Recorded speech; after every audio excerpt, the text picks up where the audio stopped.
Okay, I'm going to talk about two things, but the first one is antinatalism and souls. So there's this notion that there's souls somewhere in heaven, I would imagine, that get infused into the human body at the moment of conception. And then, you live your life and you get birth, you live your life, and then you go back to wherever it is you came from. I have to say that in the larger context of religion in general, there is no proof of a soul, but even in popular culture, we still have this real kind of visceral and tangible notion of the soul, the human soul. And I guess you could attribute that to animals like dogs and even wild animals. We feel like, living things have souls.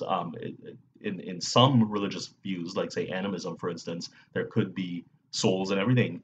It's kind of strikingly similar to a conversation that Sam Harris was having with his wife on his podcast about consciousness and the way consciousness could possibly be something attributed to everything in the universe, to the universe itself, called the theory is basically panpsychism, which Annika Harris didn't really favor too much because it sounds too pseudoscience and whatever.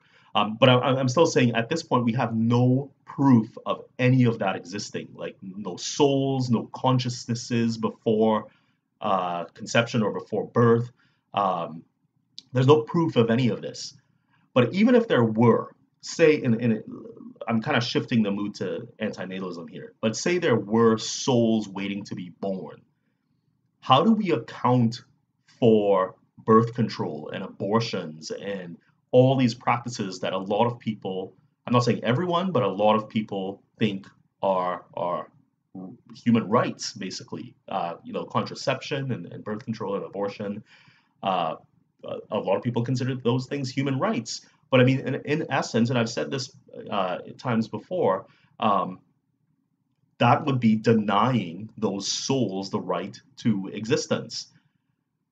So whether you're on the right or the left, I mean, at what limit should we place childbearing? Like, we technically speaking, we if these souls are waiting to be born, we should be having as many children as possible, like just as many as possible, despite the economic strata you're in society.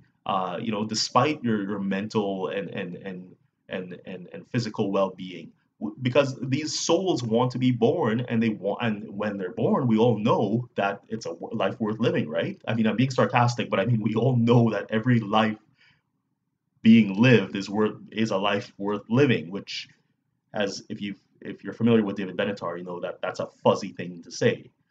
It goes back to the non-identity problem. But I mean, technically, we will be going back to what I've said previous. We would be morally obligated to basically have as many children as possible because every single one of them would want to would want to live, and we know that. We just know that it's an instinctual drive to want to live once you've been born or once as soon as you start living. I don't want to get into the abortion stuff and all this stuff because I mean that's a kind of a different argument, but um, the thing is we just don't have any proof of pre-existing souls that want to live. And if you do believe in pre-existing souls, it's simply just a belief. You you can't you can't get anything from it. So what's the kicker? The kicker is antinatalism actually talks about you know a philosophy or a philosophical framework in which things actually do make sense. And you know, it makes logical sense. Antinatalism just makes logical sense. And you can argue about, basically things like, well, the beauty that you experience in life, but you would be in existence to have to understand the beauty of life. Like who like who wants, if you don't exist, there is no desire for beauty in life. There's nothing to be desired. Nothing can't desire something. Um, but as David Benatar says, I think religions have a lot of work to do when it comes to proving this stuff. And the thing is, if you're looking at organized religion and the way organized religions talk about the soul and by extension God, etc., etc., then if even if we as humans basically purposely wind down the growth of the human race, those souls would find, through the grace of God, would find other ways to express themselves. They just would. But I mean, you can't say that nobody is going to go to hell. Like, I mean, that's just, again, you run up against the problem. Well, then how many kids are you supposed to have? Like, I mean, how many kids are you supposed to have? Like, you're denying you're denying the birth of kids right now. If you're just sitting in your living room, you could be fucking somebody right now and getting banged up or knocked up. Like, I mean, you could technically be, like, I mean, so you're kind of denying somebody's existence as we speak if your theory is that something out there wants to be born. Like, I mean, you're doing it right now. You're doing it right now. You know, I'm committing a sin too, because I'm distracting you with this video, right? When you could be having sex and pumping out some kids. But collectively speaking, right or left leaning people are denying the existence of kids, like every second of their existence. You know, back when people used to have more kids, right? Like back in agrarian societies, people used to have more kids. Like, I mean, why was that acceptable now and not acceptable now? Like, I mean, aren't you denying the existence of somebody? But anyway, so on to feminism. Um, I posted something about the Me Too movement and the way the Me Too movement um, has kind of created this dividing line between the sexes, between male and female, on the basis of sex and sexuality.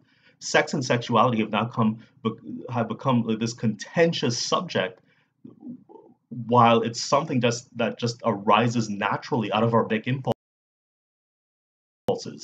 And for the feminist movement, as it's involved itself and filled the Me Too container, has made this a huge issue that is, you know, I think is going to be problematic once government policy and corporate policy start aligning themselves with rules around flirting and harassment and the way women and men naturally interact. There's also an adversarial notion to the whole Me Too movement, and I keep bringing up the Emily Linden quote about you know, innocent men having their reputations ruined in the name of taking down the patriarchy. I feel even that word patriarchy has made a resurgence. Well, I just read that too in the Guardian, but like, I mean, I feel like that word patriarchy has made this resurgence within feminist discourse that is wildly relevant. And I say wildly meaning that it's just like it gets thrown on to men, specifically speaking, as if women have no rights, as if we've made this regression back to, you know, as the pre-60s, you know, or the, you know, even like the turn of the century, you know, 1900s.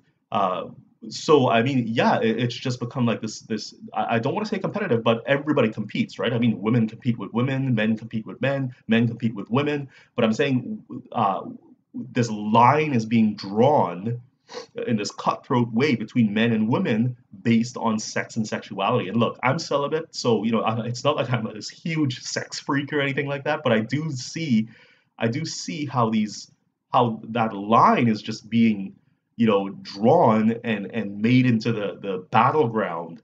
And you take something as natural as sex and sexuality, and you make it into some sort of political and economic and gender based um, um, I don't want to say violence, you know, so gender-based war. I mean, you know, it's you're gonna end up with some pretty sticky situations. I could tell you that. You just will.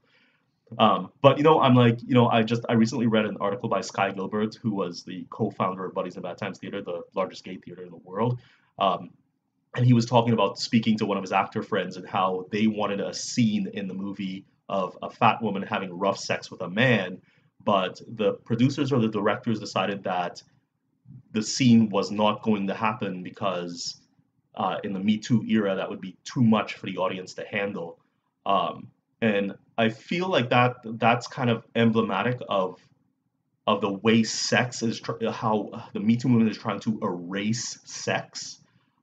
It's that's gonna cause a lot of issues. And you know, I think there's some companies that are going to be held hostage by harassment policy and things like that. But I mean, we'll wait and see, right? Like, I mean, the McLean's article I read recently too said that, the movement isn't really going anywhere. There's a lot of charge to it, but it isn't really going anywhere. But we'll see. I mean, once this stuff gets codified, who knows what's going to happen? But that's all I have to say about that. Bye.